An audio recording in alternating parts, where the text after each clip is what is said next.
Jadi kalau kita mau cerdas secara keuangan, kita harus tahu dua hal yang sangat sederhana, tapi sayang jarang orang tahu isinya dan bagaimana caranya. Jadi kita harus tahu yang namanya pendapatan, satu, yang kedua pengeluaran, income dan spending. Ternyata yang namanya income atau pendapatan itu ada 3 macam. Sayang kalau Anda hanya punya satu saja. Satu yang namanya active income. Active income itu apa? Ketika Anda kerja, Anda baru dapat income.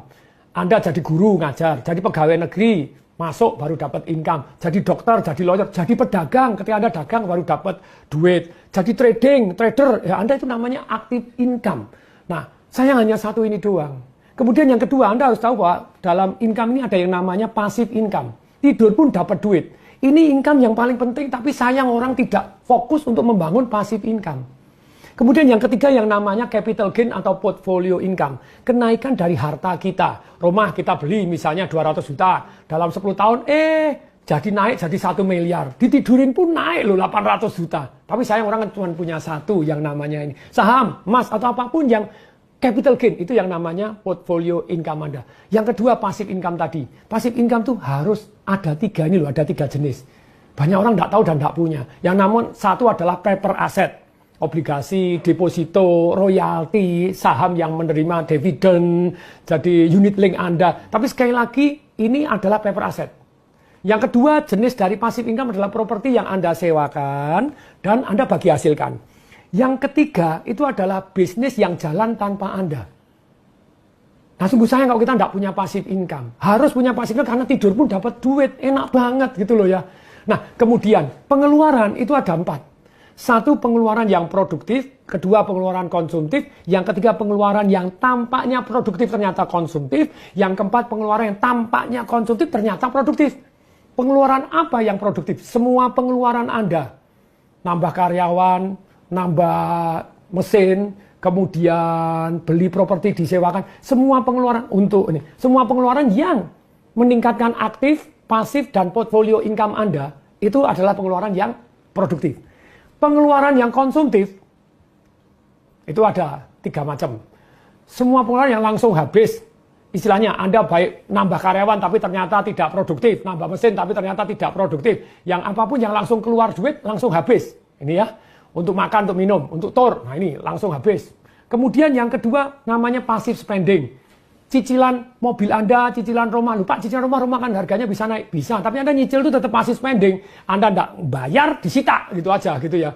Cicilan Anda, langganan A, langganan B, langganan internet Anda, apapun yang keluar terus, itu sebenarnya passive spending. Oke ya. Kemudian, yang paling berbahaya ternyata yang ketiga, invisible spending. Membuat Anda kere tanpa Anda tahu.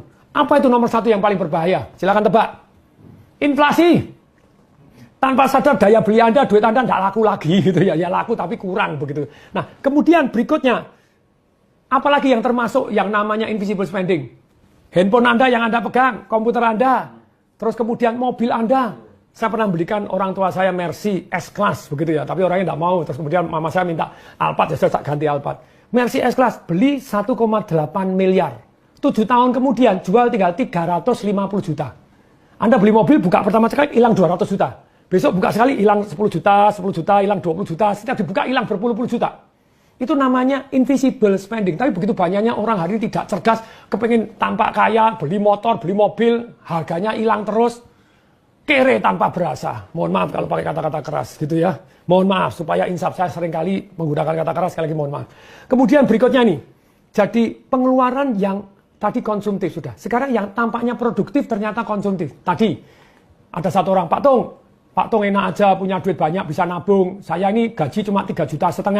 Nyicil motor 1,5 juta. Saya tanya, kamu nyicil motor apa? Harganya berapa? 35.500.000 waktu itu. Oke, DP-nya berapa? 9,5 juta. Cicilannya berapa? 1,6 Pak tepatnya, 1,6 juta Pak. Terus nyicilnya berapa lama? 32 bulan. Saya hitung, berarti kamu total duit keluar 60 jutaan, sekian. Betul Pak? Kalau 3 tahun, 12 juta, saya 12 juta. Berarti kamu dalam 3 tahun, kamu hilang yang namanya uang kamu 48 juta sendiri. Lupa, tapi kan saya perlu kendaraan. Kok perlu beli tahun 2000 loh, 2 juta doang. Lupa tapi kan gampang rusak. Ya rusak kan bayar cuma 150.000, 200.000. Jadi sebetulnya banyak orang itu tidak perlu, cuma kepingin. Jadi please deh kalau Anda ini yang namanya seolah-olah, aduh kelihatannya produktif untuk kerja, padahal Anda tidak perlu itu. Anda harus membedakan. Berikutnya yang keempat, yang namanya pengeluaran kelihatannya konsumtif ternyata produktif. Satu, pengeluaran untuk belajar. Yang kedua, pengeluaran untuk bergaul dengan orang-orang yang jauh lebih sukses dibanding kita. Betul, orang sukses tidak semuanya positif, tapi kita belajar yang positif aja gitu ya.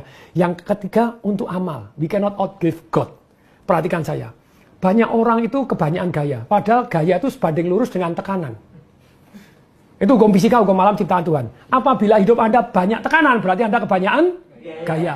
Kalau masa tua Anda penuh tekanan, berarti masa mudanya kebanyakan gaya. Boleh kan gaya? Bisa. Caranya bagaimana gaya tanpa tekanan?